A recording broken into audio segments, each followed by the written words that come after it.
नमस्कार। हम लोग पढ़ रहे थे वैदिक सभ्यता और वैदिक सभ्यता की कई क्लासेस हो चुकी हैं। एक बेसिक स्ट्रक्चर समाज का जितने लोग क्लास ले रहे हैं उनकी समझ में आ गया होगा कि किस तरीके से जो हमने पहला पार्ट पढ़ा था हड़प्पा का, बहुत एडवांस्ड इंटरनेशनल ट्रेड करने वाले लोग, जिनके पास तोलने के लिए, माप के लिए हाथी दांत का बना पैमाना था, जिनके पास नाव थी, बैलगाड़ियां थी, जो पक्के घरों में रहते थे, जिनका मेन काम था खेती और व्यापार, और पशुपालन उनके लिए सेकेंडरी था। पक्के ईंटों से बने हुए घर थे, 2 मंजिला घर भी थे। हर घर में आंगन था, कमरे थे, वॉशरूम था, बाथरूम था, किचन था। तो ये सब चीजें दिखाती हैं बहुत एडवांस था। लेकिन फिर हमने पढ़ा कि कुछ ऐसा हुआ कि चीजें धीरे धीरे करके खत्म हो गई, और फिर एक सभ्यता आई जिसे हम कहते हैं आर्य सभ्यता, या जिसे कहा जाता है वैदिक सभ्यता या वैदिक काल। इस वैदिक काल में क्या हुआ, इसका टेम्परेचर ठीक कर दो। वैदिक काल में क्या हुआ, लोग ग्रामीण हो गए, थोड़ा सा कम कर दो। तो ग्रामीण, और ग्रामीण भी कैसे, कबीले वाले, एक जगह टिक कर ना रहने वाले, कभी यहाँ कभी वहां, किसके पीछे घूमने वाले, अपने जानवरों के लिए फेवरेबल कंडीशन ढूंढने वाले। 500 साल तक इंसान ऐसा ही रहा कि गाय का जहां चारा मिल जाएगा वहीं पे अपना घर मैं बना लूंगा, सिर्फ उतना खेती करूंगा जिससे कि मेरा काम चल जाए, मुझे ज्यादा जोड़ना ही नहीं है, क्योंकि मुझे 4 महीने बाद फिर उठ के अपना ले जाना है सामान। तो ना तो मेरे पास ज्यादा गहने, ना ज्यादा कपड़े, ना ज्यादा बहुत ज्यादा अन्न होना चाहिए, क्योंकि उस झोपड़ी में मैं क्या क्या रखूंगा। पक्के घर तो बने नहीं थे, ईंटें नहीं थी, कुछ भी भौतिक नहीं मिला। जैसे हड़प्पा वालों के सामान मिले, गहने, कंकाल, उनके मृद भांड, मिट्टी के बर्तन। इन जो हमारे 500 साल वाले ना, 1500 से 1000, इनका कुछ नहीं मिला। फिर 500 साल जिंदगी कैसी थी, घुमंतु, आज यहाँ कल वहां परसों कहीं और। इनके क्या मिले हमें, कपड़ों के नाम पे कुछ नहीं मिला, सादे कपड़े पहनते थे। इनकी कोई फैक्ट्रियां नहीं मिली, ना कोई शीशे कंघे मिले इनके जैसे कि हड़प्पा वालों के थे, ना कोई 2 मंजिला घर मिले, ना पक्की नालियां मिली, ना कोई अन्नागार, ना कोई स्नानागार, कुछ नहीं मिला हमें इनका। फिर हमें कैसे पता, इनके टाइम पे किताबें लिखी गई। किताब मतलब वैसी किताब मत मानो आज जैसी, लेकिन लिखित सामग्री मिली जो हमें पढ़नी आ गई। तो जो हड़प्पा वाले थे ना, उनका हमें कुछ नहीं पढ़ना आता, वो आद्य ऐतिहासिक हैं। उनका अंदाजा हमने चीजों से लगाया। उनके भौतिक सामान मिले, उनके कपड़े, गहने, कंकाल, उनके मृद भांड, उनकी ईंटें। लेकिन जो ये वाले लोग हैं ना, 500 साल जो घूमते रहे, इनका हमें कुछ नहीं मिला सामान, सब सामान खत्म हो गया। कारण ये ऐसा सामान रखते ही नहीं थे। जिसको पता है, तुम अपने आप को सोचो, तुम्हें 4 महीने एक घर में रहना हो, और फिर 4 महीने बाद 100% घर बदलना हो, और ऐसा 500 साल तक चले पीढ़ियों के साथ, तो तुम में से कौन घर बनाएगा, कौन अपने घर में फ्रिज, एसी, कूलर, टीवी, पंखे सब रखेगा। जब पता ही है चलना है 4 महीने बाद, तो कहाँ अपने सर पे थोड़ी ढोके ले जाएंगे बेटा। जीवन अस्थाई था, कबीलाई समाज था, मेन काम था पशुपालन, उसके बाद थी खेती। तो हमें कैसे पता चला, जो सामान्य नहीं मिला, क्योंकि लिखित मिले, ऋग्वेद। मैंने आपको एक सीरीज बताई थी याद करने की, पहले वेद, फिर वेद के उपवेद भी हैं, वो एक एक करके वेद हैं। उसके बाद उनको आसान बनाते हैं ब्राह्मण ग्रंथ, जिसमें ऐतरीय ब्राह्मण, तैतरीय ब्राह्मण, शतपथ ब्राह्मण, ये सब मैंने आपको पढ़ाए हैं। फिर एक और क्या था, आरण्यक, जंगलों में घूमने वाले, नॉलेज मेडिटेशन और उसके थ्रू, और एक टीचर के पास बैठकर, गुरु के चरणों में समीप बैठकर ज्ञान हासिल करके लिखी गई 108 उपनिषद, जिनमें से 10 के ऊपर आदि गुरु शंकराचार्य ने टीका टिप्पणी लिखी। ये सब चीजें हमने पढ़ ली। हमने पढ़ लिया कि किस तरीके से 500 साल लोग बहुत मस्त जीवन जीते थे, आपाधापी नहीं थी, न किसी को घर बनाने की चिंता थी, न किसी को रोड बनाने की चिंता थी, न किसी को टॉयलेट, बाथरूम, किचन बनाने थे। तो फिर करना क्या था, आराम से अपनी गायों की सेवा करनी थी, और गायों की सेवा खुशी से करते थे, शूद्र बन जाते थे। किसी को क्या करना था, गायों की रक्षा करनी थी, ताकत कि मेरे कबीले की गाय, मेरे गोत्र की गाय कोई ना ले जाए, तो वो क्षत्रिय था। किसी को अच्छी अच्छी बातें, ओम भूर्भुवः स्वः, लोगों को बताना था, ब्राह्मण बन जाता। कोई किसी से धान ले आता, किसी को जौ दे आता, वैश्य बन जाता। तो कहीं भी ऐसा नहीं था कि लाइफ बड़ी टफ थी, या किसी को मेंटल प्रॉब्लम थी, या स्ट्रेस था, कुछ नहीं था बेटा। जितना स्ट्रेस तुम्हें और मुझे है ना, इतना तो दूर दूर तक उनके सपने में भी नहीं था। हम लोगों को फिर भी ना, ये हमारा समाज इस तरह का है कि एक अलग तरह का स्ट्रेस, जैसे पढ़ने का भी एक स्ट्रेस ही है। उन लोगों को तो ऐसा पढ़ना भी नहीं था, मर्जी का पढ़ना था, ब्राह्मणों को पढ़ना था। तो बहुत मस्त टाइप का जीवन था उस पूरी पीढ़ी का, 500 साल।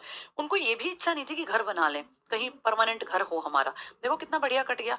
तभी कहते हैं ना, इंसान में जितना दिमागी विकास होता गया उतना उसका लालच बढ़ता गया। और अब ऐसा जमाना है कि बिना लालच के काम ही नहीं चल रहा इंसान का। सबकी इच्छा है, जो मेरी क्लास सुन रहे हैं, कि हमारा अपना घर हो, और नहीं होगा तो पैसे के बिना बेटा रहोगे कैसे। उस टाइम की जरूरत नहीं थी घर, क्योंकि जहां जानवर जाएंगे उनके पीछे पीछे, अरे भैया एक छप्पर सा डाल के हम भी रह लेंगे उसमें। किसी को कोई मखमली गद्दे नहीं चाहिए थे, बड़ी आसान जिंदगी थी और अच्छी जिंदगी थी। पढ़ते लिखते थे ब्राह्मण, अच्छी शिक्षाएं परीक्षाएं देते, लोग उनको सुनते, समितियों में बैठक होती, डिस्कशंस करते, यज्ञ करते, भगवानों का नाम लेते, जानवरों की पूजा करते, गाय को अघन्या कहते, लड़कियों को इतनी आजादी की 16-17 साल तक शादी कर सकती हो, ना चाहो मत शादी करो, अमाजू बन जाओ, पिता की संपत्ति की अधिकारी हो, गाय भैंस तुम्हें बराबर मिलेंगी, जिंदगी भर पढ़ाई लिखाई करोगी तो ब्रह्मवादिनी बन जाओगी। यानी कितनी ज्यादा मर्जी थी, कोई जाति पाति नहीं, मर्जी का जो मन करे वो काम चुन लो, उसी से तुम ब्राह्मण क्षत्रिय वैश्य शूद्र बनोगे, शूद्र का बेटा ब्राह्मण बन सकता है, ब्राह्मण का बेटा वैश्य बन सकता है, वैश्य का बेटा क्षत्रिय, सब कुछ खुला था, जिसका जो मन करे। इसका मतलब वहां इंडिविजुअलिटी की वैल्यू थी, मेरी अपनी वैल्यू है, मैं जो काम करूं मेरी अपनी वैल्यू, तुम्हारी अपनी वैल्यू है, तुम जो काम करोगे तुम्हारी वो। लेकिन आज ऐसा नहीं है बेटा, तुम्हारे नेम के पीछे जो सरनेम है वो तुम्हारे दादा परदादा का दिया हुआ है, उनके भी पिताजी का पिताजी का पिताजी का दिया हुआ है, ये चिपक गया हमारे साथ, हम कैसे हटाएं इसको। तो इसीलिए ना कुछ चीजें अब के जमाने की उस जमाने से बहुत अलग है। आज हमारा टारगेट क्या है, हमने देखो वैदिक काल ये पूरा पढ़ा दिया मैंने आपको, पूरा वैदिक काल का एक हिस्सा। दो काल है ना वैदिक के, देखो वेदांग छुड़वाया हुआ है, पहले ही बता रही हूँ, वेदांग के अलावा बाकी सब मैंने पढ़ा दिया। इनका ये सब भाई किसने क्या कहा, कोई कहता है उत्तरी ध्रुव से आए, किस चीज का कितनी बार नाम आया, मेन मेन का ब्राह्मण का नाम 15 बार आया, और क्षत्रिय का 9 बार, वैश्य शूद्र का एक एक बार, राजा का भी एक बार, गंगा का भी एक बार, यमुना का 3 बार, अग्नि का 200 बार, इंद्र का 250 बार, पिता का नाम ज्यादा आया 3 3 5, माँ का 2 3 4। ठीक है, तो इन सब नदियों के पुराने नाम हमने पढ़े थे।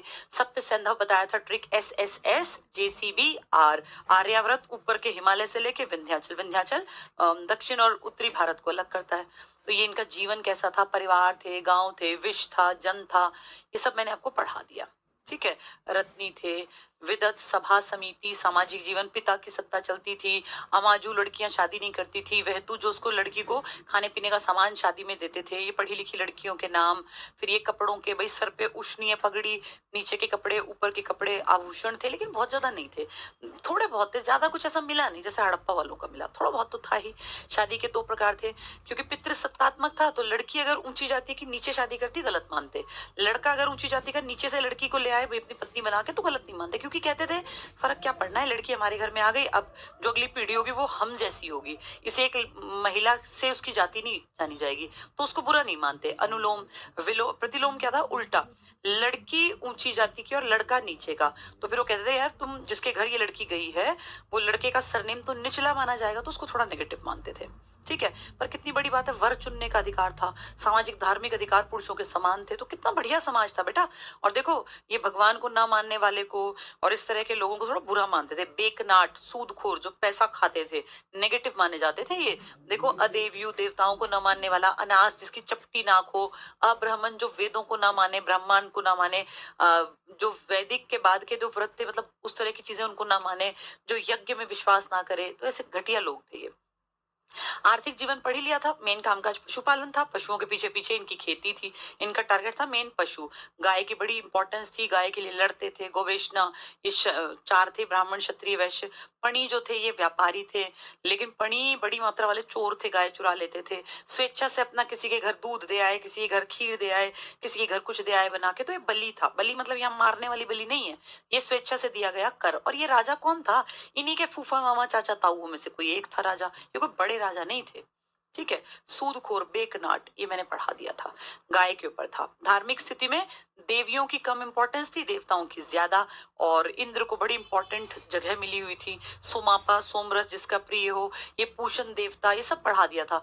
पहले पूषण किसके, पशुओं के देवता, फिर उत्तर वैदिक में बोले ये दासों के देव, मतलब इनके हैं शूद्रों के देवता।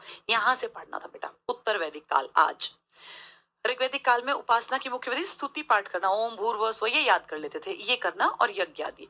यहाँ से आज पढ़ेंगे उत्तर वैदिक काल, पढ़ेंगे बाद में, पहले हम समझेंगे, पहले मैं अपना काम करा दूं ताकि तुम्हें ये सब बहुत आसान दिखे, किताबी भाषा।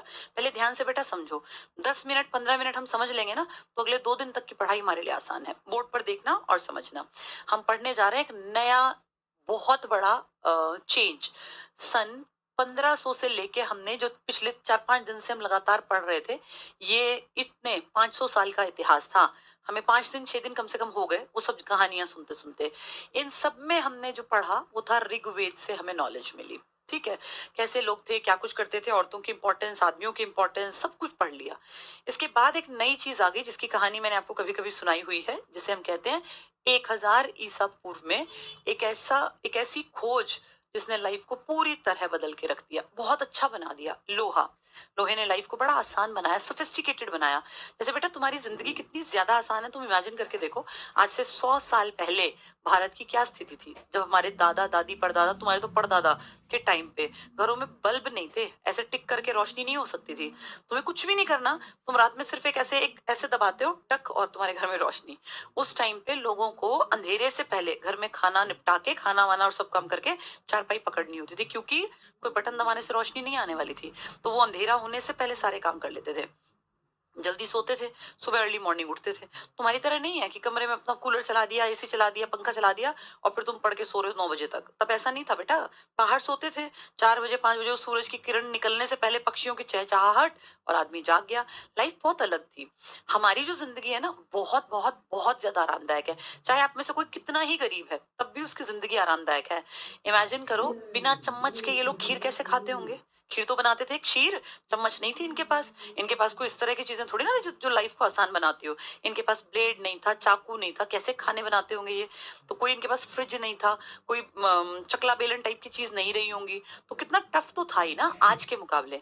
लोहे ने इन सब चीजों को बड़ा आसान कर दिया। कैसे? सब कुछ एकदम नहीं बना, लेकिन धीरे धीरे धीरे जिंदगी आसान बनी। सबसे पहले लोहे का इस्तेमाल जो हुआ, वो इन्होंने जैसे कुल्हाड़ी बड़े लेवल पे बनाई।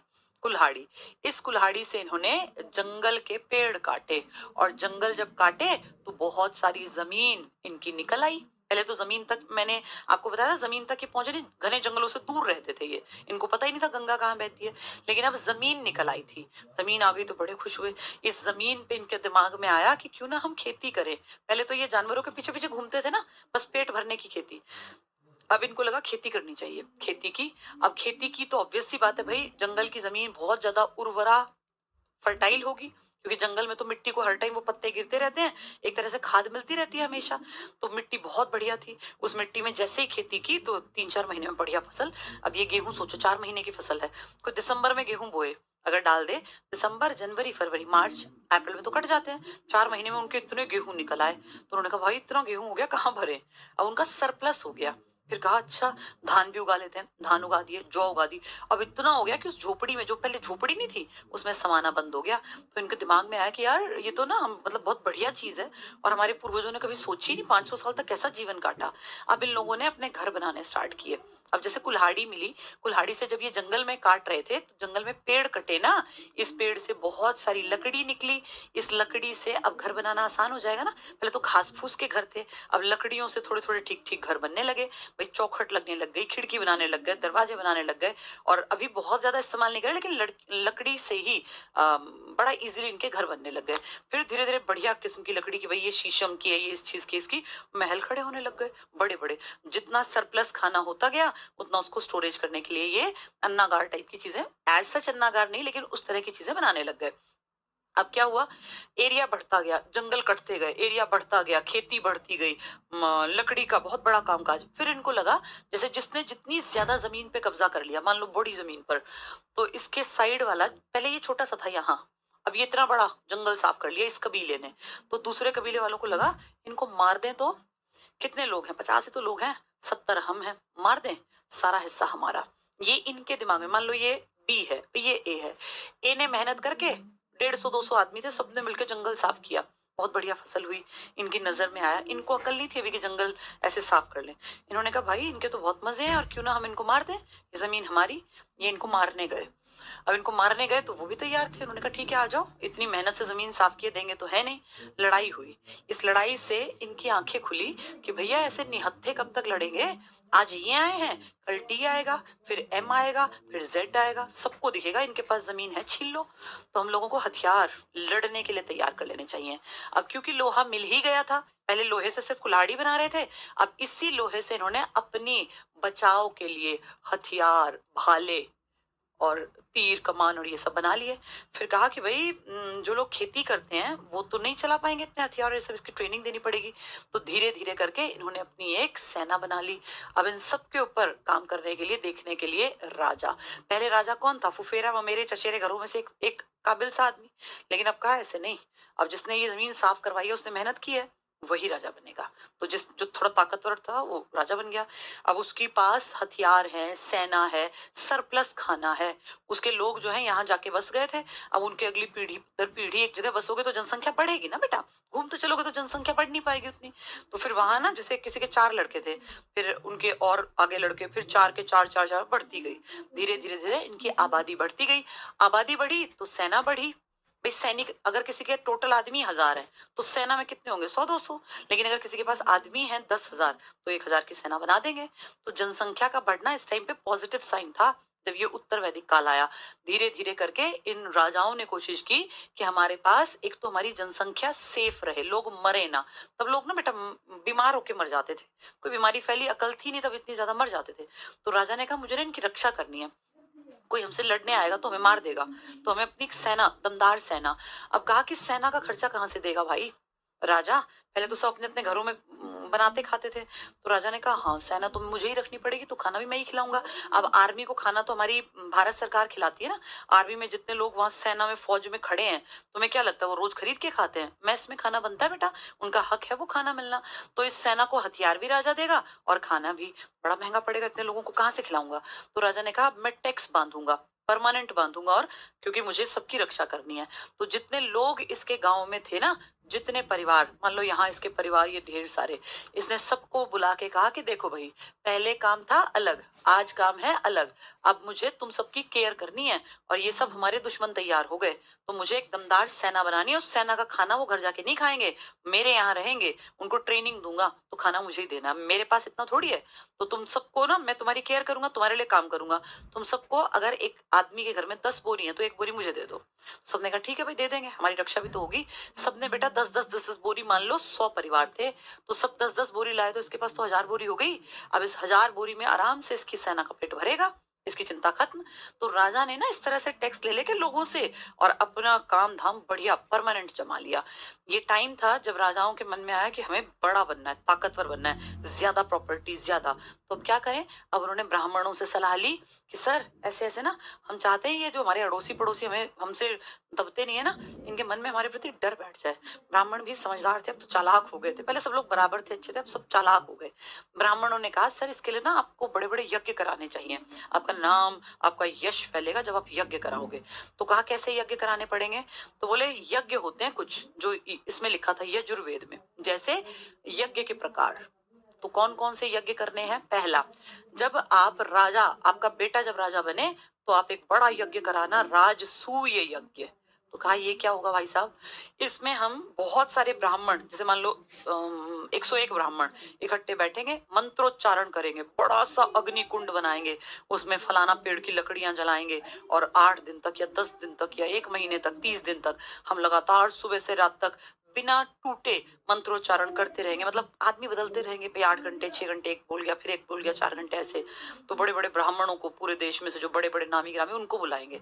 तो राजा ने कहा हाँ ऐसा करने से मेरा नाम फैलेगा, मेरा यश फैलेगा। अब जैसे अंबानी के बेटे की शादी कितनी बड़ी हुई, तो नाम हुआ ना बेटा, दुनिया में गया भाई इसने बड़ा बहुत बड़ा प्री वेडिंग शूट और वेडिंग पता नहीं क्या क्या किया। तो ऐसे ना नाम फैलाने में इंसान को अच्छा लगता है। अगर अंबानी चाहता अपने बेटे की शादी ऐसी ही कर देता, एक आदमी 2 आदमी उनके घर से आते, 1 2 दिन के हो जाती शादी, है ना, कितना पैसा बचता है। लेकिन अच्छा लगता है, और क्यों ना लगे बेटा, मेहनत आदमी अपने लिए करता है, मैं तो गलत भी नहीं मानती।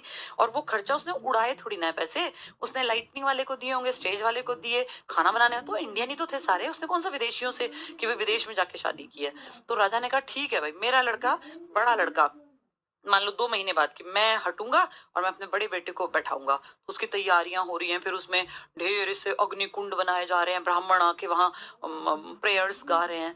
फिर आसपास के सबको इनवाइट किया गया। इन्होंने, ब्राह्मणों ने कहा आप एक काम करो, इनको ही तो दिखाना है, इनको इनवाइट कर लो, सब राजाओं के पास मैसेज भेज दो, क्योंकि सबके छोटे मोटे राजा तो सबके थे, कि भेज दो कि राजसूय यज्ञ में उनका स्वागत है, सब परिवार पधारे। तो सबने सोचा यार अब सोचो अंबानी तुम्हें बुला लेता, मुझे बुला दो, हम भी देखने जाते ना भाई क्या करता है, इतना बड़ा काम धाम कैसे हैं। तो ये सब पहुंचे और वहां जाके इन्होंने देखा कि भाई ये तो अलग ही गजबी चीज है। यहाँ तो इतना बड़ा अग्निकुंड और राजा और उसका पूरा परिवार सजा धजा बैठा है और नगाड़े बज रहे हैं और ढोल बज रहे हैं और 101 ब्राह्मण मंत्रोच्चारण कर रहे हैं और बहुत पॉजिटिव एनर्जी आसपास फील हो रही है। तो पता है क्या होता है इससे इससे ना सामने वाला अपने आप दब जाता है। जैसे अंबानी के ऑफिस का लुक ऐसा होगा कि आप वहां जाके बोल ही ना पाए। ये सब चीजें बेटा बहुत काम करती हैं, ये सीधे यहाँ अटैक करती हैं। तो उस राजा ने अपने बेटे का जब राज्याभिषेक कराया तो यज्ञ करा दिया, राजसूय यज्ञ। सब देख गए कि भाई बहुत तगड़ा काम है इस राजा का, इससे पंगेबाजी मत लेना। हो गया इसका फेम। अब सोचो इसका बेटा आराम से राज करेगा। दूसरा ब्राह्मण ने कहा सर एक काम और कर लो, ये तो आपने कर दिया, एक यज्ञ आप करवाओ अश्वमेध। मेघ लिख देते हैं, गलत है बेटा, वो अश्वमेध यज्ञ। अश्व का मतलब घोड़ा, मेध का मतलब बलि। बड़ा अजीब लगेगा लेकिन रियलिटी है। ऐसे तो बल्कि यूट्यूब पे तो बेटा पढ़ा भी नहीं सकते खुलेआम, लेकिन रियलिटी है। इसका मतलब है, इसका शाब्दिक अर्थ गूगल कर लेना, घोड़े की बलि। बहुत कम लोग जानते हैं, सिर्फ पढ़े लिखे लोग, थोड़े से लोग जानते हैं कि इस यज्ञ में एक घोड़े को बहुत तरीके से सजा के, इतना तो सब जानते हैं, सजा धजा के, और राजा का झंडा जो है ना उसकी पीठ पे कुछ मतलब इस तरह का बांध देते होंगे, उस पे राजा का झंडा कि भाई ये इस राजा का घोड़ा है, और पूरा उसको श्रृंगार करके एकदम सुंदर तगड़ा ताकतवर घोड़ा उसका यज्ञ करते, अश्वमेध यज्ञ, और उसको खुला छोड़ देते। उसके पीछे राजा की एक सेना की टुकड़ी जाती थी। अभी इसने राजसूय कराया ना, इसकी टुकड़ी जाती थी एक सैनिकों की, मान लो 100 सैनिक है, तो वो अपने अपने घोड़ों पे उसके पीछे, और एक आगे राजशाही घोड़ा ऐसे बिल्कुल सजा धजा उसका राज्याभिषेक किया हुआ यज्ञ के बाद छोड़ा जाता था, पूरे पूजा पाठ विधि विधान के बाद। अब वो घोड़ा जहां जहां से गुजरेगा, इमेजिन करो इसी राजा ने पहले कराया अपने बेटे का राजसूय, फिर इसने यहाँ से ब्राह्मणों के कहने पे एक घोड़ा छोड़ दिया। हम मान लेते हैं यहाँ से इसने घोड़ा छोड़ दिया, उस घोड़े के पीछे एक टुकड़ी 100 आदमियों की जो घोड़े पर ही सवार है, घोड़ा दौड़ता जा रहा है उसके पीछे वो सैनिक। ये घोड़ा कहाँ रुकेगा, इसकी मर्जी, ये फ्री होके भाग रहा है। अब ये घोड़ा यहाँ से चलते चलते चलते चलते, देखना इसको, चलते चलते जंगल जंगल जंगल क्रॉस करते करते करते करते करते यहाँ पहुंचा। इस राजा, अब ये राजा तो अपने घर जा चुका क्योंकि ये तो 5-10 दिन का काम था ना, 20 दिन का। अब इस राजा को खबर मिली इसको कि सर ऐसे ऐसे ना वो घोड़ा आ रहा है और फलाना, वो ए राजा वाला अश्वमेध यज्ञ से छोड़ा हुआ है।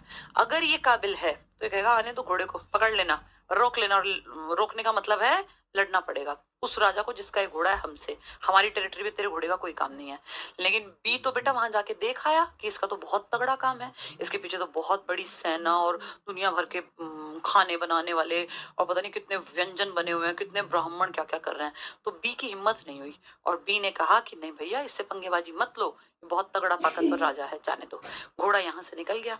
इसका मतलब जानते हो, इसकी प्रॉपर्टी का ये वाला हिस्सा अब उसका है। फिर ये घोड़ा भागता भागता डी के पास गया। डी ने देखा कि भैया तगड़े राजा का है, हम तो इसका काम देख के आए थे, इससे पंगेबाजी नहीं लेनी, छोड़ दिया। घोड़ा यहाँ से भी निकल गया, इसके आसपास के एरिया से, यहाँ से भी। इसने कहा मैं तो भैया नहीं घुसने दूंगा अपने एरिया में। इसने अपनी टुकड़ी को कहा जाओ पकड़ो उस घोड़े, मतलब रोक लो उस घोड़े को।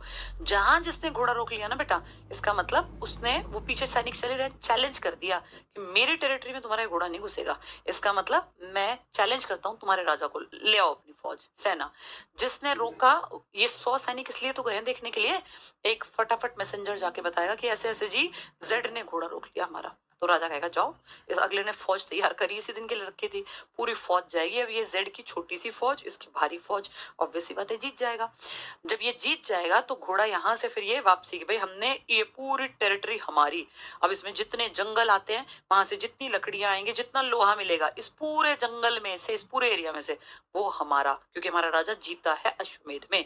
तो एक तरह से ना बेटा अमीर बनने के लिए भी मान लो ये यज्ञ था। अब यहां से यहां तक जितना कुछ है ये सब इस राजा का है। तो देखो पहले छोटी प्रॉपर्टी थी, कितनी बढ़ गई। इसमें मिलेगा जंगल, जंगल में मिलेगी जमीन, वहां खेती करेंगे, उर्वरता होगी, पेड़ काटेंगे, लकड़ी मिलेगी। तो इसका तो एक तरह से भंडार खुल गया ना। अब जब इसका घोड़ा यहाँ से जीत के लौट के आएगा, ऑब्वियस सी बात है जीतेगा, तो फिर ये उस घोड़े को खुशी खुशी जब वापस आएगा ना पूरा, तो कहते थे उसकी बलि दिया करते थे। कितना अजीब था ना, जिसने इसका वर्चस्व बनाया, जिसने इसका नाम बनाया इस घोड़े ने, उसी की बलि देते थे फिर, इसलिए नाम पड़ा अश्वमेध यज्ञ। ये यज्ञ का दूसरा प्रकार है, अश्व की बलि देना, अश्वमेधा यज्ञ, इंग्लिश में भी यही लिखते हैं बेटा। तीसरा जो है वाजपेय, वाजपेय, हमारे अटल बिहारी वाजपेयी जी थे ना, उसी जैसा नाम है, वाजपेयी यज्ञ।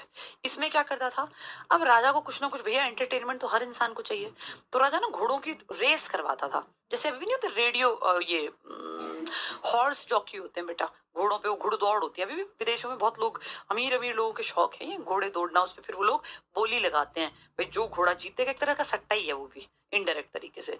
तो वाजपेयी यज्ञ में राजा बैठता था, प्रजा इकट्ठी होती, ऐसे ना पूरा एक ऑडिटोरियम टाइप होता था खुला, उसमें प्रजा इकट्ठी है, वो देख रही है, और घोड़े जो है, राजा जब इशारा करेगा, कोई मान लो राजा जो है कोई वो गिराएगा हैंकी, राजा साहब ऊपर बैठते हैं, तो फिर घोड़े दौड़ेंगे। अब उसमें आसपास के लोगों को इनवाइट करता, राजाओं को आ जाओ आ जाओ अपने घोड़े ले आओ, सब लाते। राजा का घोड़ा ऑब्वियस सी बात है जो तगड़ा है वो खाना भी तगड़ा खिलाता होगा, उसकी ब्रीड का घोड़ा बढ़िया होगा, तो वो दौड़ होती तो राजा बड़ा प्रफुल्लित होता कि मेरे वाला जो घोड़ा है वो आगे भाग गया, वो जीत गया। तो एक तरह से लोगों का मनोरंजन, लोग भी देख के तालियां बजा रहे हैं। तब कोई व्हाट्सएप चैट तो थी नहीं, कोई फोन टीवी तो थे नहीं, गाने तो सुन नहीं सकते, तो लोगों का एंटरटेनमेंट था। किसी एक दिन पूरी प्रजा में नगाड़ा बजवा के भाई कल जो है वाजपेयी यज्ञ है, और सब लोग पहुंचे, तो सब बड़े खुश होते देखते हुए राजा का घोड़ा भागा जा रहा है, बाकी राजाओं का हार गया। तो ये वाजपेयी यज्ञ था। एक यज्ञ था बेटा अग्निष्टोम यज्ञ, आग से जुड़ा हुआ होगा, अग्निष्टोम यज्ञ। इसमें क्या करते थे, इसमें आग में पशु की बलि देते थे। जैसे आग जलाई और उसके ऊपर जैसे मान लो पशु बांध दिया एक डंडे पे, उसके पैर बांध दिए और उसकी बलि दे दी। तो अग्निष्टोम वैसे देखा जाए तो कितना भयानक था, दर्दनाक था, किसी जीव को ऐसे जलाना बलि देने के लिए कि हमने अग्निदेव को बलि दे दी। तो ये भी तो भयानक है, इसमें तो अश्व को घोड़े को मारेंगे ये, लेकिन थे, प्रचलन था। तो ये अग्निष्टोम यज्ञ था जिसमें अग्नि में बलि दी जाती थी, किसकी, किसी पशु की। तो पशु बलि का तरीका था अग्नि में अग्निष्टोम यज्ञ। ये सब यज्ञ उस टाइम के हैं जब प्रॉपर्टी पे नजर आ गई आदमी की। उससे पहले किसी को ये शौक नहीं थे बेटा। पहले अश्वमेध क्यों होता, 4 महीने बाद मुझे यहाँ से उठा के घास फूस का घर अपना तोड़ के और दूसरा घर बनाना है, तो मुझे क्या जरूरत है कि मैं यहाँ से घोड़ा भेजूं कि देखो मुझसे कौन कौन डरता है। भाई क्यों डरता है, तूने यहाँ वैसे भी नहीं रहना, 500 साल तो जिंदगी कटी। लेकिन अब लोहा, जंगल, जमीन, लकड़ियां, रथ, हथियार, कुल्हाड़ी, अब देखो लाइफ कैसी बदली। सोचो अब से 500 साल पहले ऐसे कुछ जानता ही नहीं था, क्योंकि उनके पास घरों में कुछ था ही नहीं, वो तो लकड़ी का भी इस्तेमाल नहीं करते, घास फूस के घर बनाते थे। लेकिन अब लाइफ देखो कैसी बन गई, अब आदमी में आपाधापी है ज्यादा ज्यादा ज्यादा। तो ये 4 तरह के यज्ञ थे।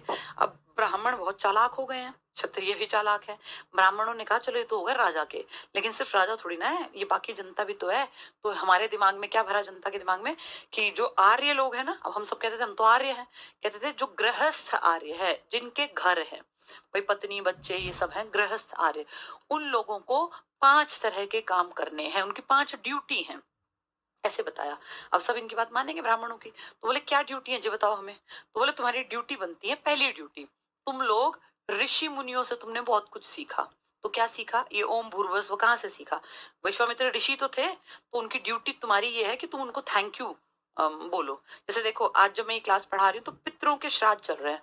पितृ क्या है, हमारे जिसकी हम वंशज हैं, खासकर पितृ सत्तात्मक में आदमियों से ज्यादा इसको रिलेट करते हैं। भाई जिसका बेटा है, हस्बैंड है, उनमें जिसके भी जीन्स आए हैं पुरानी पीढ़ियों में से, उनको हम थैंक यू बोलते हैं कि वो स्वस्थ थे, वो तेज बुद्धि के थे, ताकि हमारी अगली पीढ़ी तक वो जीन्स ट्रेवल हुए। तो एक तरह से उनको हम थैंकफुलनेस दिखाने के लिए 15 दिन का श्राद्ध रखते हैं। अब वो तो आएंगे नहीं, तो फिर लोग क्या करते हैं कि गायों को खाना खिला दो, ब्राह्मणों को खाना खिला दो, और चींटियों को खाना खिला दो, पक्षियों को, कौवे को खाना खिला दो, ऐसे ही तो मानते हैं हम। कुत्ते को खाना खिला दो, श्वान, श्वान बोलते हैं कुत्ते को।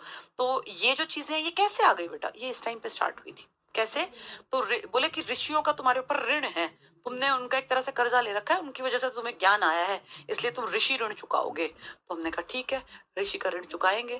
फिर बोला तुम लोगों के जो पितृ हैं, या पहले देवता, देव ऋण तुम्हारे ऊपर है। देवताओं का क्या ऋण है, देवताओं ने तुम्हें अच्छा शरीर दिया, तुम इंसान के रूप में जन्मे, तुम कहीं पे कोई जानवर बन जाते तो फिर हमने कहा हाँ ठीक है। सब गृहस्थों को ये ब्राह्मण बता रहे हैं कि ऋषियों का ऋण तुम्हारे ऊपर है, देवताओं का ऋण तुम्हारे ऊपर है, तीसरा पितरों का ऋण भी तुम्हारे ऊपर है। जो हमारे पितृ है ना, पितरी, पितरी मतलब पिता की तरफ से। जैसे मैं हूं, मैं फीमेल हूं, मेरे फादर का मेरे ऊपर ऋण नहीं है, लेकिन भाई मेरे हस्बैंड और मेरे बेटे जिनके जीन्स उन तक आए, वो भी आदमियों के, तो उनको मैं थैंक यू बोलूं, ये मेरी जिम्मेदारी है। ऐसा इस टाइम पे कहा गया कि जिम्मेदारी है तुम लोगों की, जो तुम अब जिंदा बैठे हो, अपने पितरों का ऋण चुकाओ। तो ठीक है, पितृ ऋण।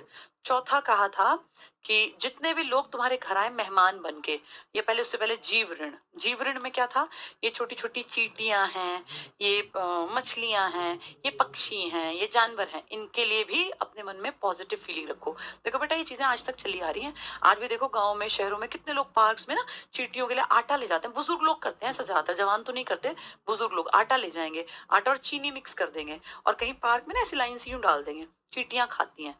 देखा जाए तो कहते हैं चींटियां अपना खाना खुद खोजती हैं, लेकिन ये जो बातें हैं ना बेटा, ये सब वेदों का पार्ट है। लिखा हुआ है ये कि हम सबके ऊपर ऋण है इन चींटियों का, इन मछलियों का। देखा नहीं कितने लोग मछलियों को ब्रेड डालते हैं, वो आटे की गोली। गंगा में कभी तुम गए हो हरिद्वार तो वहां देखो छोटी छोटी ऐसे ना वो बहुत छोटे छोटे दोनों में गोल गोल सी आटे की गोलियां लड़कियां ताजी ताजी बना के रखती रहती हैं, 10-20 रुपए का देती हैं कि आप मछली यही डाल दो, मछलियां खा लेंगे। तो ये ऋण है। जहां जहां आपको सनातन धर्म मिलेगा वहां ये ऋण पता है लोगों को, मतलब जो पुराने लोग हैं। तो मछलियों का ऋण हमारे ऊपर, पक्षियों का ऋण हमारे ऊपर।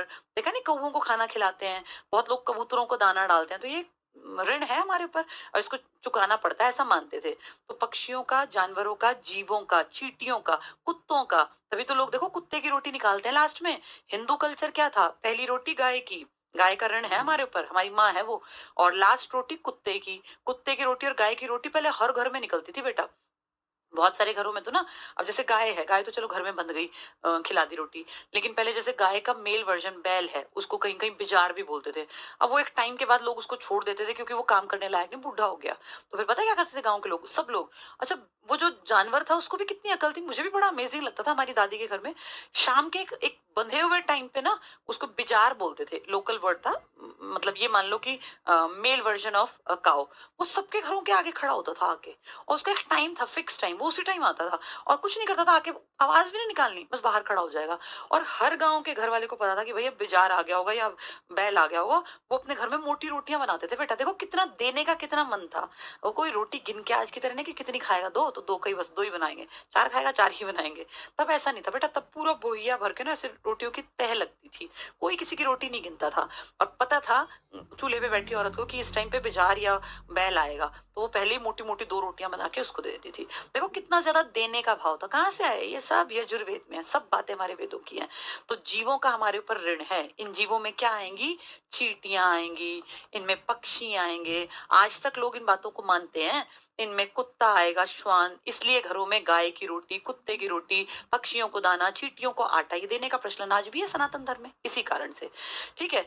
एक कहते थे मनुष्य का भी ऋण है दूसरे मनुष्यों का, और इसलिए कोई भी ना बेटा, तुम मैं हम किसी को खिला नहीं सकते। हमारे घर कोई खाना खाने आता है ना, तो ऐसा मानते हैं अतिथि के रूप में तुम्हारे घर जो आया, एक तरह से तुम्हारा ऋण उतरा। तो मनुष्य तुम्हारे घर आए ना, तो उसको खुश होके खाना खिलाओ, ऐसा हमारे वेदों में लिखा हुआ है। कई लोग होते हैं आजकल तो खासकर ट्रेंड है, कोई आए तो लोगों के मुंह चढ़ जाते हैं कि क्यों ये आ गया।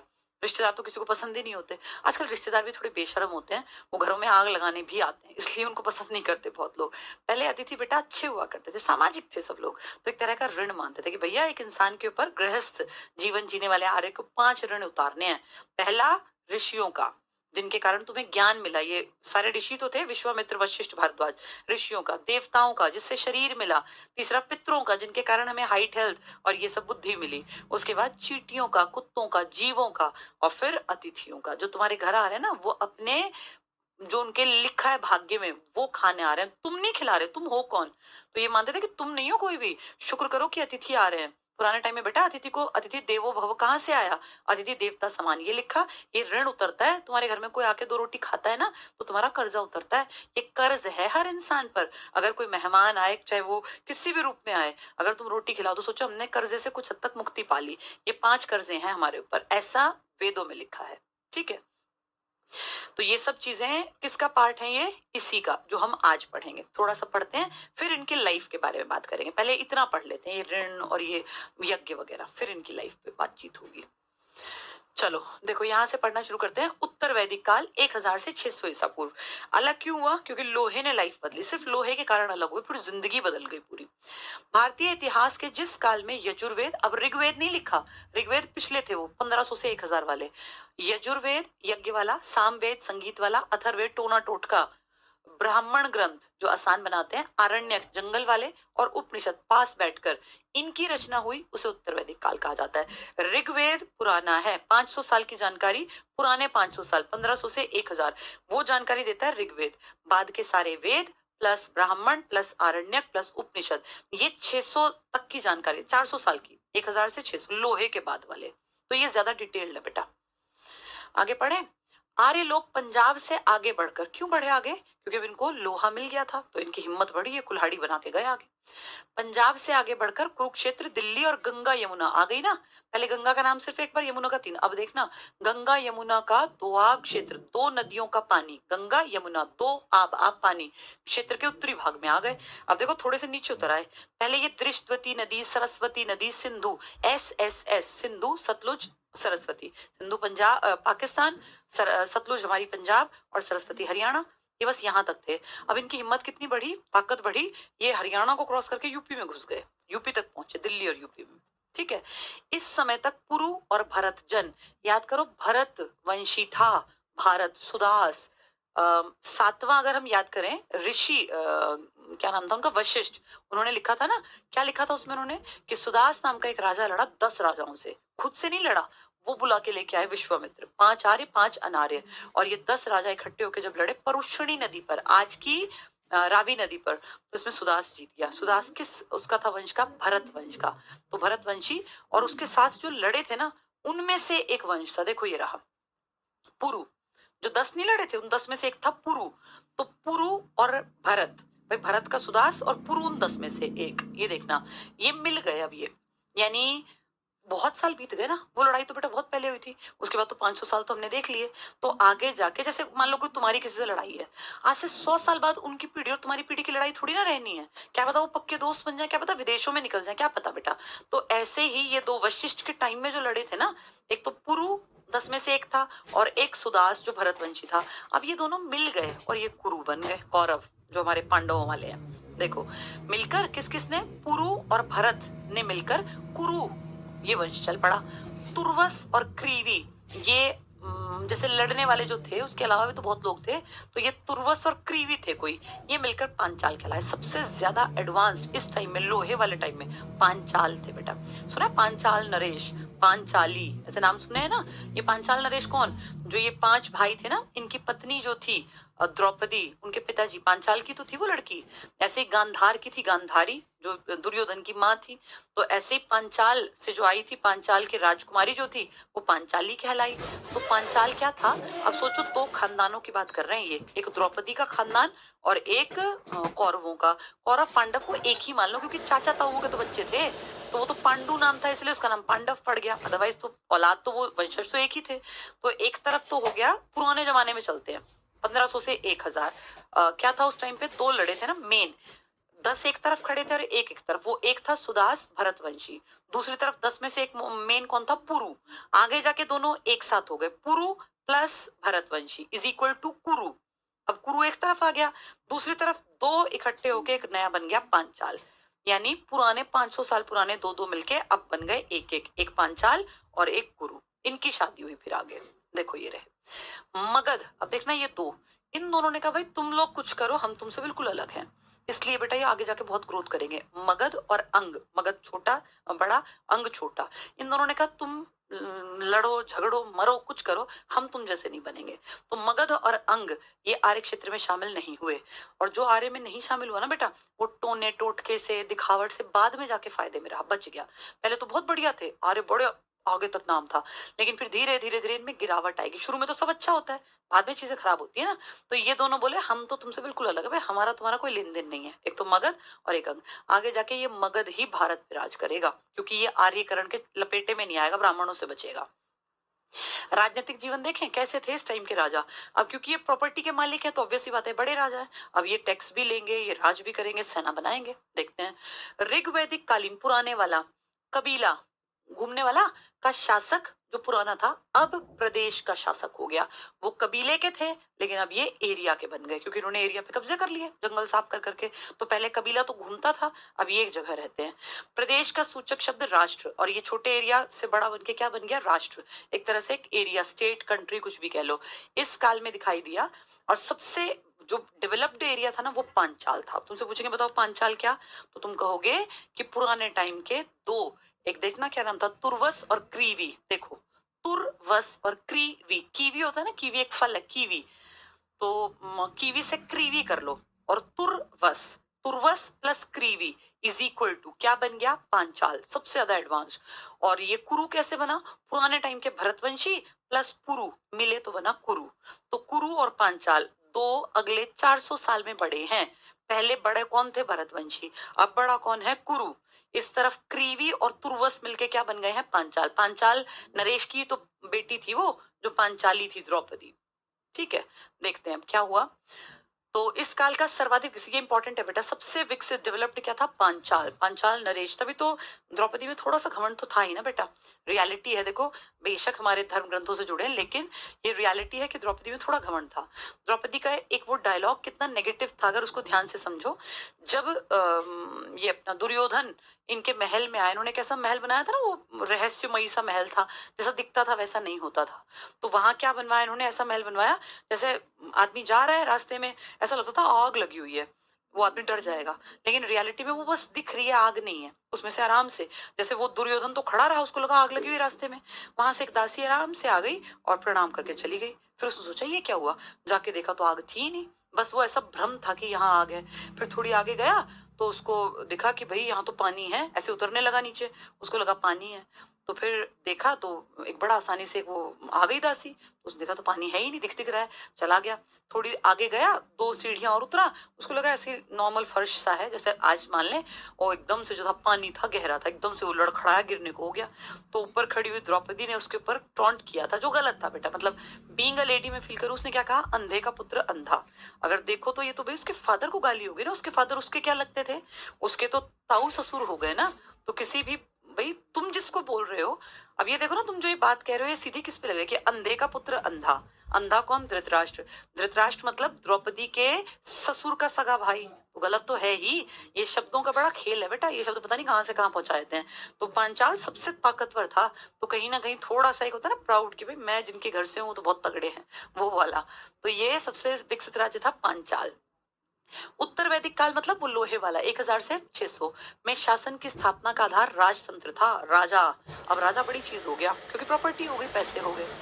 कहीं कहीं गणतंत्रात्मक शासन था, कहीं कहीं पर वही था पुराने वाला, कहीं कहीं मेन हो गया राजा का बेटा राजा। सभा और समिति। सभा में याद है छोटे थोड़े लोग जाते थे, अमीर लोग जाते थे, और महिलाओं को सिर्फ सभा में। समिति में सब ऐरा गैरा नत्थु खैरा सब जाते, औरतों को नहीं भेजते थे। राजा की निरंकुशता पर नियंत्रण रखती थी, तो उस टाइम तक। लेकिन आगे जाके राजा किसी की नहीं सुनेगा। अब देखना, ऐतरेय ब्राह्मण क्या है? ये ऐतरेय ब्राह्मण याद करो, ऐतरेय ब्राह्मण ब्राह्मण ग्रंथ है ऋग्वेद का, ऋग्वेद को आसान बनाता है। तो ये क्या कह रहा है? इसने लिखा भाई, दिशाओं के बारे में लिख दिया कि जो भारत का पूर्वी इलाका है, यहाँ का साम्राज्य, यहाँ के राजा को सम्राट बोलते थे। पश्चिमी में स्वराज्य बोलते थे, स्वराट बोलते थे। उत्तर में वैराज्य बोलते थे, विराट बोलते थे। और दक्षिण में भोज, तो भोज कहते हैं, कहाँ राजा भोज, कहाँ गंगू तेली। मध्य देश में राज्य राजा। तो ये एक ही तो नाम है, राजा कह लो, भोज कह लो, स्वराट कह लो, सम्राट कह लो, एक ही है। इतने याद मत करना, बस ये तुम्हें बता रहे हैं कि इस टाइम तक धीरे धीरे करके राजा बड़ा आदमी बन गया, राजा का एक नाम हो गया, एक फेम हो गया। ठीक है, यजुर्वेद में अब देखो, यजुर्वेद मतलब यज्ञ वाला। तो ब्राह्मणों ने अब क्या किया देखें, यजुर्वेद में राज्य परिषद के सदस्य जो उच्च पदाधिकारी, जो ऊपर के लेवल पे थे, जैसे कोई किसी को कहा भाई तू सेना का प्रमुख है, सारा ध्यान रख सेना का, तेरे अंडर है, सेना खाना कैसे खाएगी, सेना की ट्रेनिंग कैसे होगी, सैनिक कहाँ सोएंगे, कहाँ रहेंगे। दूसरे को कह दिया तू इकट्ठा कर सब लोगों से टैक्स, ये तेरी जिम्मेदारी है, हर आदमी बोरी पहुंचा दे, गिन के आ कितनी बोरी वहां निकली, कितनी हमारे यहाँ आई। कुम्हार है, अगर टैक्स नहीं देते कोई बात नहीं, उनको बुला, महल के घड़े बनाएंगे। पढ़ाई है, कुछ नहीं देता, बुला ले, हम सबके कपड़े बनाएंगे। यानी हर आदमी से काम लो, राजा ने ऐसे परफेक्ट बना दिया काम सिस्टम। तो क्या कह रहे हैं, जो उच्च पदाधिकारी, जो बड़े ऑफिसर्स थे, उनको रत्नी कहा जा, रत्न मतलब कीमती पत्थर। जैसे होता नहीं आज भी काउंसिल ऑफ मिनिस्टर्स, हमारे पीएम के अंडर 30 आदमी हैं, एक को दे दिया महिला बाल विकास, एक को दे दिया वित्त, एक को दे दिया विदेश, एक को दे दिया खनन कोयला, बांट दिया ना। ऐसे इसने रत्नी बना रखे थे, मेरे 12 डिपार्टमेंट, तुम 12 आदमी संभालोगे। सेनानी कौन था देखे जरा, सेनानी सेनापति, भाई सेना का ध्यान रखना। कोई बुढ़ा हो गया, निकालो इसको सेना में से, ये घोड़े खराब हो गए, निकाल दो इनको, हथियार खराब हो गए, निकाल दो, ये सब यही तो देखेगा सेनापति। सूत रथ सेना का नायक।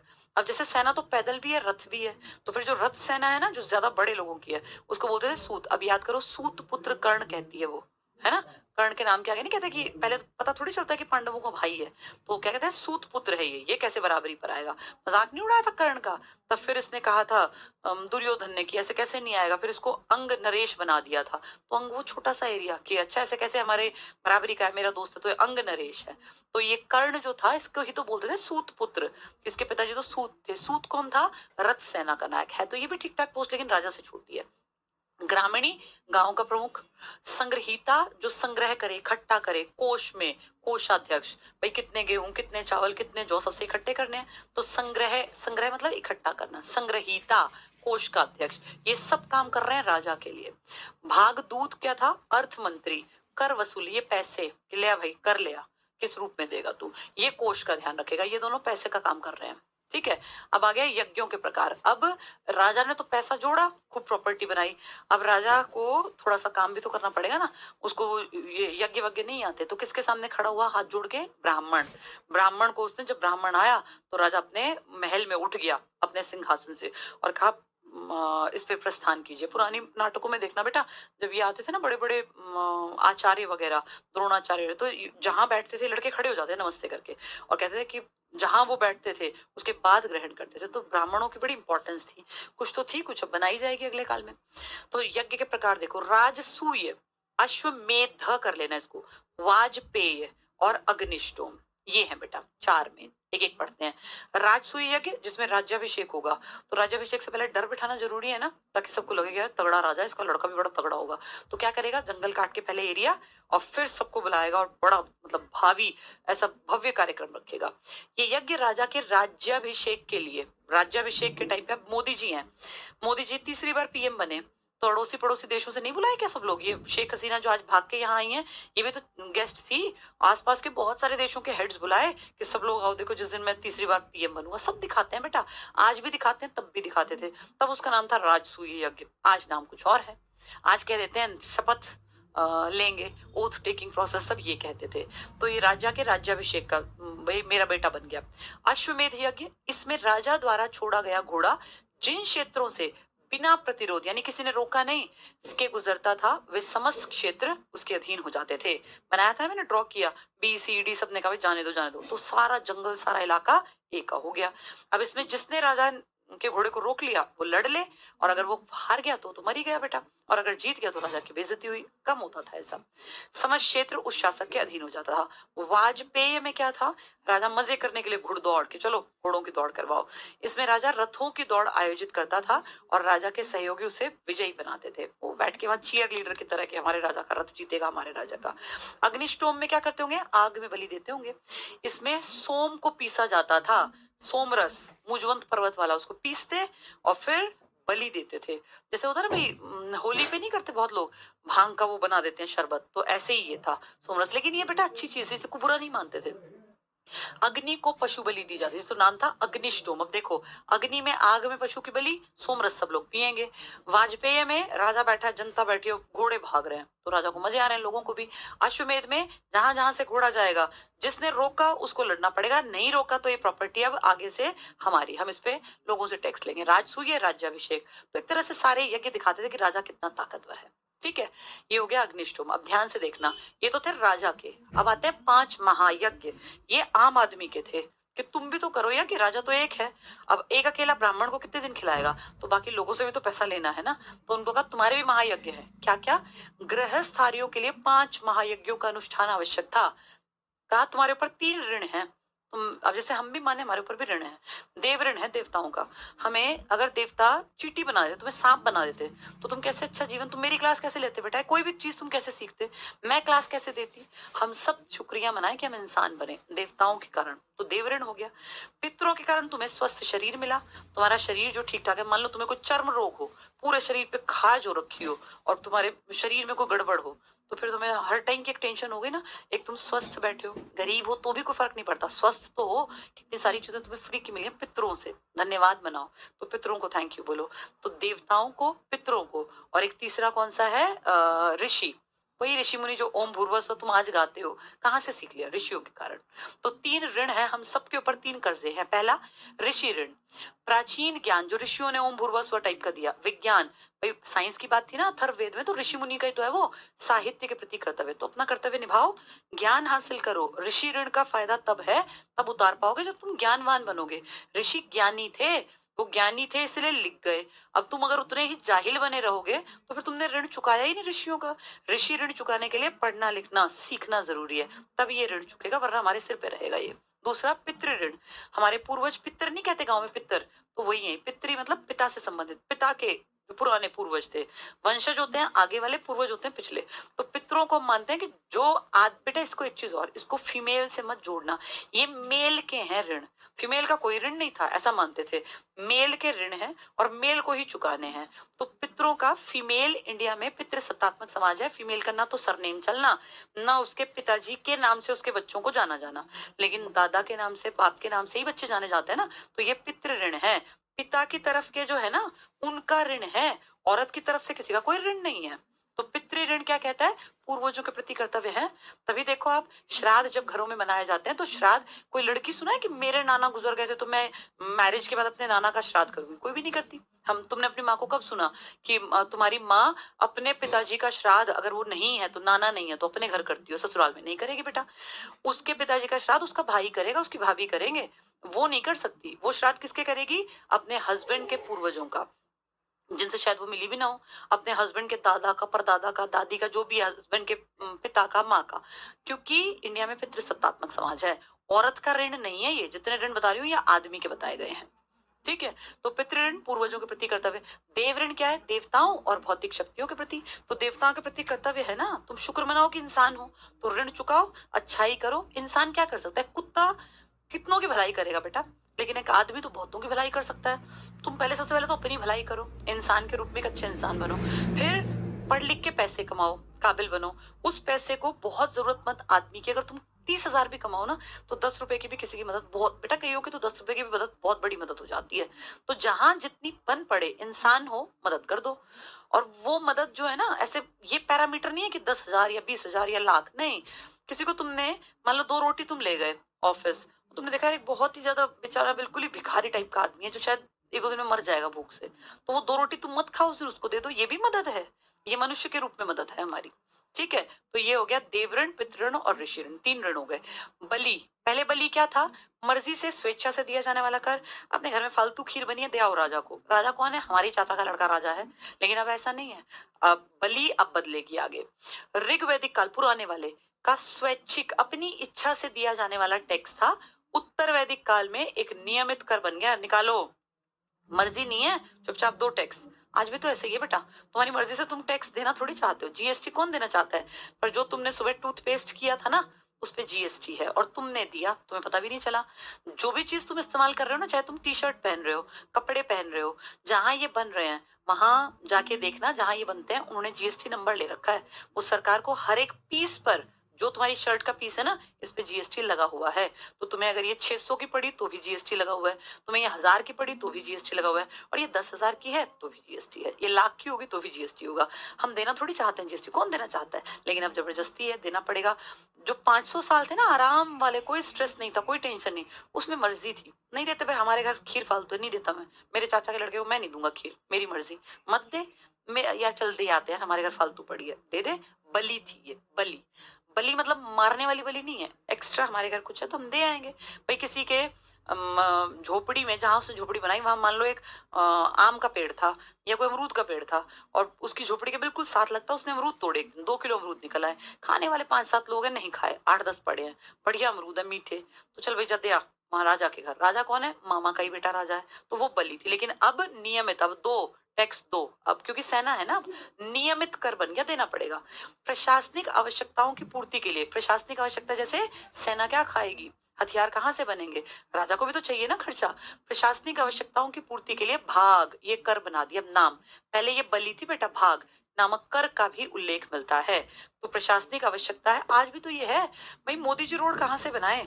मोदी जी रोड कैसे बनाएंगे? कोई अपने घर से रोड थोड़ी बना सकता है। रोड का पैसा इकट्ठा होगा, टोल टैक्स में हम कितना रुपया देते हैं, रोड टैक्स के नाम पे कितना रुपया देते हैं, उन सबसे रोड बनेगा। हम कितना इनकम टैक्स देते हैं, कितना सर्विस जीएसटी टैक्स देते हो तुम, तो इन सबसे रोड बनता है। उस टाइम पे राजा ने कहा देखो भाई, मेरी जिम्मेदारी है सेना रखना, सेना खाएगी, खर्चा करेगी, उसको मेंटेन, कहाँ सोएगी, मुझे कुछ बनाना भी तो पड़ेगा, इनके रहने की व्यवस्था करनी पड़ेगी, ये सर्दियों में कपड़े भी बदल लेंगे, मतलब इनके पास सर्दियों वाले कपड़े भी होंगे, गर्मियों के भी होंगे, इनके पास हथियार भी होंगे, तो खर्चा मांगेगा ना। तो प्रशासनिक आवश्यकता के लिए तुम सब लोग जो मेरे यहाँ रहते हो, मतलब मेरे राज्य में, तुम सबको एक भाग देना पड़ेगा। उस भाग का नाम क्या कर दिया? भाग। भाग मतलब पोर्शन, कि तुम्हारा भी भाग है तब ये सेना चलेगी। तो पहले बलि थी, मर्जी की, अब भाग है, देना पड़ेगा, नियमित कर है बेटा ये। सामाजिक स्थिति की बात करें, आज टाइम हो गया है, सामाजिक स्थिति में बात करेंगे भाई। ठीक ठाक था लेकिन अब फर्क पड़ने लग जाएगा। चलो कल पढ़ेंगे बेटा इसको, सामाजिक स्थिति को कल शुरू करेंगे, ठीक है। 36 पे आ गए हम लोग, 36 कंप्लीट हो गया, 37 शुरू होगा। 52 पेजेस हैं, 2-3 दिन और में ये कहानी पूरी हो जाएंगी, क्योंकि अब उत्तर वैदिक काल पढ़ रहे हैं। उत्तर वैदिक में ना बेटा डेवलपमेंट बहुत ज्यादा हुआ, क्योंकि पैसा आ गया। उससे पहले पैसा नहीं था। जब पैसा आएगा ना, जब व्यापार होगा, तो फिर आदमी तेज गति से आगे बढ़ेगा। अभी 500 साल क्या था, जंगल में घूमते रहते थे, जहां अपनी गाय भैंस चर गई है बस उतना तक। लेकिन अब ये लोग बड़े एरिया के मालिक है, अब ये व्यापार भी करेंगे।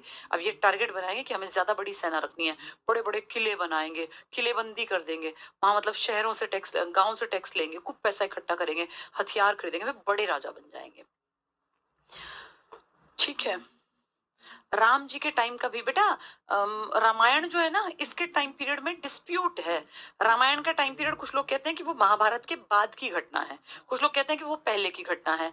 रामायण का एग्जैक्ट टाइम पीरियड नहीं है लिखित में, ऑथेंटिक, लेकिन महाभारत का टाइम पीरियड लिखित में है 950 ईसा पूर्व। इसका मतलब लोहे के बाद महाभारत हुई है। लोहे से पहले तो लोग उस पे रहते थे, कहीं कहीं अस्थाई।